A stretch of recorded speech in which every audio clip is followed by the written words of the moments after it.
আলহামদুলিল্লাহ ওয়াহদাহ ওয়াসসালাতু ওয়াসসালামু আলা মান লা নাবিয়্যা বা'দাহ আম্মা বা'দ। প্রিয় মুসলিম ভাই ও বোনেরা, আমেরিকা ও তার দোসররা সারা বিশ্বব্যাপী যে মতবাদ ও শাসন ব্যবস্থাকে কার্যকর দেখতে চায় তার নাম হলো ডেমোক্রেসি বা গণতন্ত্র। এটি তাদের উদ্ভাবিত এমন এক ব্যবস্থা যার মাধ্যমে তারা মূলত মানুষকে এক নতুন ধর্মে দীক্ষিত করে। অবশ্য এক্ষেত্রে তাদের সবচেয়ে সূক্ষ্ম ধোঁকা হলো গণতন্ত্রকে তারা সরাসরি ধর্ম বলে প্রচার করে না, কেননা একে ধর্ম বলে প্রচার করলে অন্য ধর্মাবলম্বীরা কখনো এটিকে গ্রহণ করতে চাইবে না। এজন্যই তারা গণতন্ত্রকে রাষ্ট্র পরিচালনার পলিসি বলে থাকে। তবে এর চেয়ে উদ্বেগের ব্যাপার হলো বর্তমানের মুসলিম দাবিদার অনেক নাদান ব্যক্তি গণতন্ত্রকে আরও হালকাভাবে দেখে। তারা মনে করে গণতান্ত্রিক এই সিস্টেম সরকার পরিবর্তনের একটি মাধ্যম মাত্র, এর চেয়ে বেশি কিছু না। এমনকি এর মাধ্যমে তারা ইসলাম প্রতিষ্ঠার দিবাস্বপ্নও দেখে থাকে। এই কারণেই বর্তমানে আমরা দেখছি মুসলিমদের বিরাট একটি সংখ্যা গণতন্ত্র বুলিয়ে ওড়াতে ব্যস্ত। কিন্তু তারা ভেবেও দেখে না গণতন্ত্র বিষয়টা আসলে কি, ইসলামের সাথে কি আদৌ এর কোনো সম্পর্ক আছে।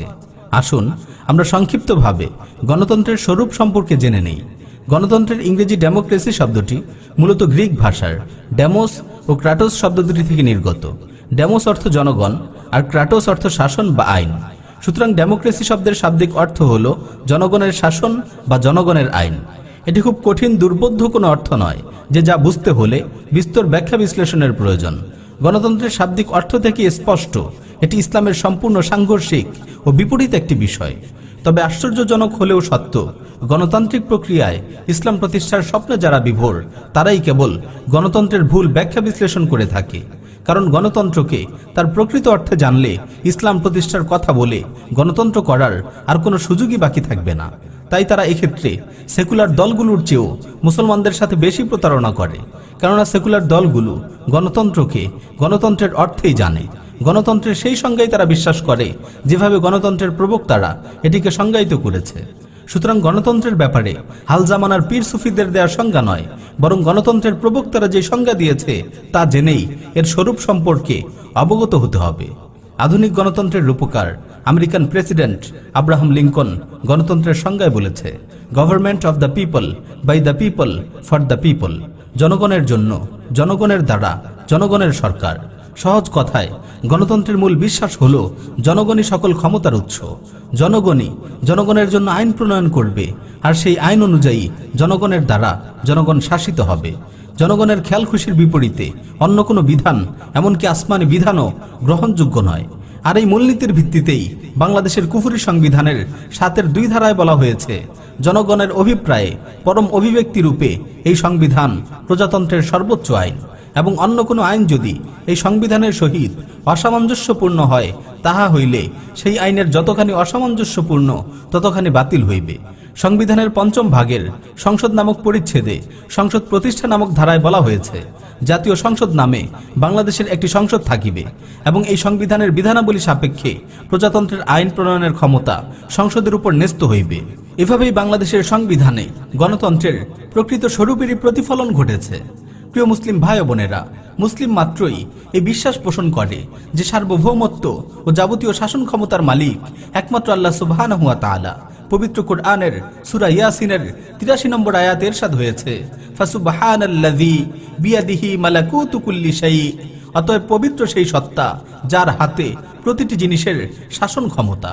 কিন্তু গণতন্ত্র বলে জনগণের হাতে শাসন ক্ষমতা, জনগণই সার্বভৌম ক্ষমতার মালিক। মুসলিমদের আকীদা বিশ্বাস হলো আইন প্রণয়ন ও বিধান দানের অধিকার একমাত্র আল্লাহর। পবিত্র কোরআনের বহু আয়াতে আল্লাহ সুবহানাহু ওয়া তাআলা এই ব্যাপারে সুস্পষ্ট ঘোষণা করেছেন। সূরা ইউসুফের 40 নম্বর আয়াতে ইরশাদ হয়েছে, ইনিল হুকমু ইল্লা লিল্লাহ আমারা আল্লা তা'বুদু ইল্লা ইয়্যাহ যালিকাদ দীনুল কাইয়্যিম ওয়ালাকিন্না আকসারান নাসি লা ইয়ালামুন। বিধান দেবার ক্ষমতা একমাত্র আল্লাহর, তিনি আদেশ দিয়েছেন তাকে ছাড়া অন্য কারো ইবাদত করো না। এটাই সরল পথ, কিন্তু অধিকাংশ লোক তা জানে না। সূরা আরাফের 54 নম্বর আয়াতে ইরশাদ হয়েছে, আলা লাহুল খালকু ওয়াল আমর। জেনে রেখো সৃষ্টি এবং বিধান দানের সকল অধিকার একমাত্র তারই। সূরা কাহফের 18 নম্বর আয়াতে ইরশাদ হয়েছে, ওয়ালা ইউশরিকু ফি হুকমিহি আহাদা। বিধান দানে তিনি কাউকে শরীক করেন না। সূরা রাদের 41 নম্বর আয়াতে ইরশাদ হয়েছে, আল্লাহু ইয়াহকুমু লা মুআক্কিবা লিহুকমিহি, আল্লাহ তাআলাই নির্দেশ দেন, আল্লাহ তাআলাই বিধান দেন, তার বিধানকে, তার নির্দেশকে পশ্চাতে নিক্ষেপকারী কেউ নেই। সূরা মুমিনুনের 12 নম্বর আয়াতে তিনি আরো ইরশাদ করেন, ফাল হুকমু লিল্লাহিল আলিয়্যিল কাবীর, অতএব বিধান দেবার ক্ষমতা একমাত্র আল্লাহরই, যিনি সর্বোচ্চ ও মহান। কিন্তু গণতন্ত্র বলে জনগণই নিজেদের জন্য আইন প্রণয়ন করবে, তারাই তাদের ভালো মন্দ নির্ধারণ করে নেবে। অধিকাংশ জনগণ বা জনগণের ভোটে নির্বাচিত অধিকাংশ সংসদ সদস্য যেটাকে অনুমোদন দিবে সেটাই বিধান বা আইন হিসেবে ধর্তব্য হবে, এবং তারা চাইলে আল্লাহর যে কোনো বিধানকেও রহিত করতে পারবে। বাস্তবতায়ও আমরা তাই দেখছি। আল্লাহ যা হারাম করেছেন এমন বহু বিষয়কে এদেশের গণতান্ত্রিক তাগুত সরকার হালাল বা বৈধ সাব্যস্ত করেছে। পবিত্র কোরআনে সূরা নূরের 2 নম্বর আয়াতে আল্লাহ সুবহানাহু ওয়া তাআলা অবিবাহিত নারী পুরুষের জিনার শাস্তি বর্ণনা করে বলেন, আয-যানিয়াতু ওয়াজ-যানি ফাজলিদু কুল্লা ওয়াহিদিম মিনহুমা মিআতা জালদা, বেবিচারী নারী ও পুরুষ এদের প্রত্যেককে তোমরা 100 করে বেত্রাঘাত করো। অথচ দেশের গণতান্ত্রিক তাগুত সরকার জিনার শাস্তি বাস্তবায়ন তো করেই না, বরং পতিতালয়ের লাইসেন্স দিয়ে জিনার বৈধতা দিয়েছে। সূরা মাইদার 90 নম্বর আয়াতে আল্লাহ সুবহানাহু ওয়া তাআলা বলেন, ইয়া আইয়ুহাল্লাযীনা আমানু ইন্নামাল খামরু ওয়াল মাইসিরু ওয়াল আনসাবু ওয়াল আজলামু রিজসুম মিন আমালিশ শাইতানি ফাজতানিবুহু লাআল্লাকুম তুফলিহুন।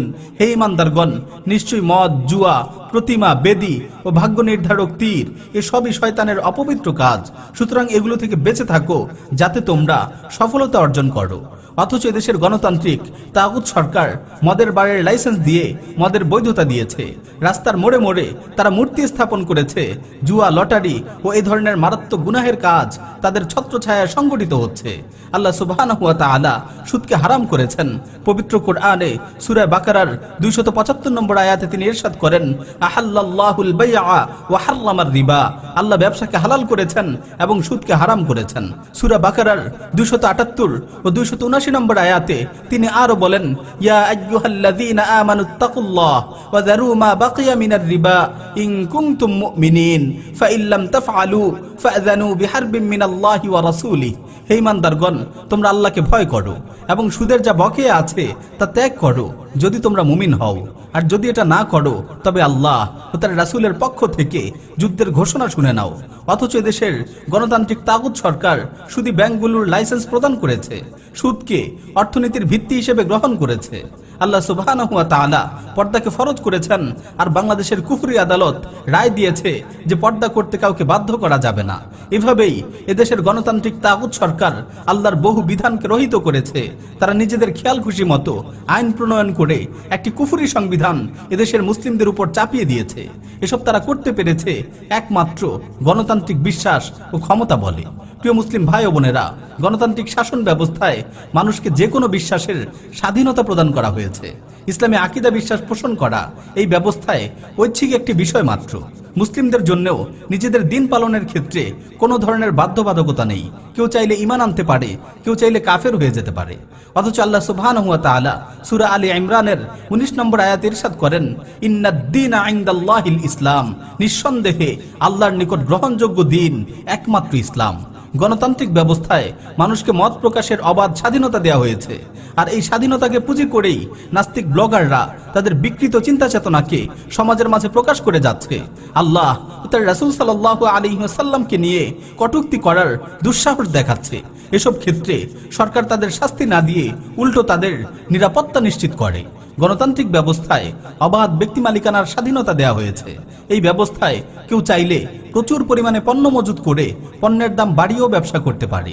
এক্ষেত্রে রাষ্ট্রের কাছে সে কোনো অপরাধী নয়। পক্ষান্তরে ইসলাম জনগণের ভোগান্তি হতে পারে এমন সকল কার্যক্রম নিষিদ্ধ করেছে। গণতান্ত্রিক ব্যবস্থা মানুষের জন্য অবাধ ব্যক্তি স্বাধীনতা নিশ্চিত করে। এই স্বাধীনতার ফলে তারা যেভাবে ইচ্ছা জীবনের চাহিদা মেটানোর অধিকার রাখে। যত্রতত্র তারা অবাধ যৌনাচারে লিপ্ত হতে পারে। কেউ ইচ্ছে করলে অন্যের স্ত্রীর সাথে পরকিয়া, নাউযুবিল্লাহ, এমনকি নিজের মা ও বোনের সাথে যৌন সম্পর্ক স্থাপন করতে পারে। ব্যক্তি স্বাধীনতার নামেই গণতান্ত্রিক বহু দেশে আজ সমকামিতা ও সমকামীদের মধ্যে বিবাহকে বৈধতা দেওয়া হয়েছে। বিবাহহীন নারী পুরুষের একই ছাদের নিচে লিভ টুগেদারকে গণতান্ত্রিক ব্যবস্থায় কোনো অন্যায় মনে করা হয় না, অথচ ইসলাম বিয়ে বহির্ভূত সকল যৌন সম্পর্ক, সমকামিতা ও লিভ টুগেদার এ ধরনের অশ্লীল ও নিকৃষ্ট কার্যকলাপকে কঠিনভাবে নিষেধ করেছে। এর জন্য ভয়ানক শাস্তির ব্যবস্থা রেখেছে। গণতন্ত্রের দৃষ্টিতে মুসলিম ও কাফিরদের মর্যাদা একই সমান। অথচ কোরআনের একাধিক স্থানে উল্লেখ আছে এবং উম্মতের ইজমায় রয়েছে মুসলিম ও কাফিরের মর্যাদা কখনো সমান হতে পারে না। সূরা আনআমের 50 নম্বর আয়াতে আল্লাহ সুবহানাহু ওয়া তাআলা বলেন, কুল হাল ইয়াস্তাউল আ'মা ওয়াল বাসীর, হে নবী আপনি তাদেরকে বলে দিন, অন্ধ ও দৃষ্টি সম্পন্ন অর্থাৎ কাফির ও মুমিন তারা কি কখনো সমান হতে পারে? গণতান্ত্রিক শাসন ব্যবস্থায় অমুসলিমরা মুসলমানদের বিচারক বা অফিসার হতে পারে, অথচ ইসলামী শরিয়া মতে কোনো কাফির মুসলিম জনসাধারণের অফিসার, জজ, বিচারক হতে পারে না। সূরা নিসার 141 নম্বর আয়াতে আল্লাহ সুবহানাহু ওয়া তাআলা বলেন, ওয়ালান ইয়াজআলাল্লাহু লিল কাফিরিনা আলাল মুমিনিনা সাবিলা, আর আল্লাহ কখনোই কোনো কাফিরদের মুমিনদের উপর কর্তৃত্ব দান করবেন না। গণতান্ত্রিক আইন অনুযায়ী মহিলাও রাষ্ট্রপ্রধান হতে পারে, অথচ এই নীতি উম্মার কোরআন সুন্নাহ ও ইজমা পরিপন্থী। সূরা নিসার 34 নম্বর আয়াতে আল্লাহ সুবহানাহু ওয়া তাআলা বলেন, আর রিজালু কাওয়ামুনা আলান নিসা বিমা ফাদ্দালাল্লাহু বা'দাহুম আলা বা'দ ওয়া বিমা আনফাকু মিন আমওয়ালিহিম, পুরুষরা নারীদের উপর কর্তৃত্বশীল যেহেতু আল্লাহ তাদের একের উপর অন্যকে শ্রেষ্ঠত্ব দান করেছেন এবং যেহেতু তারা তাদের অর্থ ব্যয় করে। এভাবে বহু দিক থেকে গণতন্ত্র ইসলামের সম্পূর্ণ বিপরীত একটি জীবন ব্যবস্থা। একজন মানুষ গণতন্ত্রে বিশ্বাস করলে কিছুতেই সে মুসলিম থাকতে পারে না। সর্বোপরি গণতান্ত্রিক এই ব্যবস্থায় মানুষ মানুষকে নিজেদের প্রভুর আসনে সমাসীন করে, এক ইলাহকে বাদ দিয়ে বহু ইলাহের দাসত্ব করে।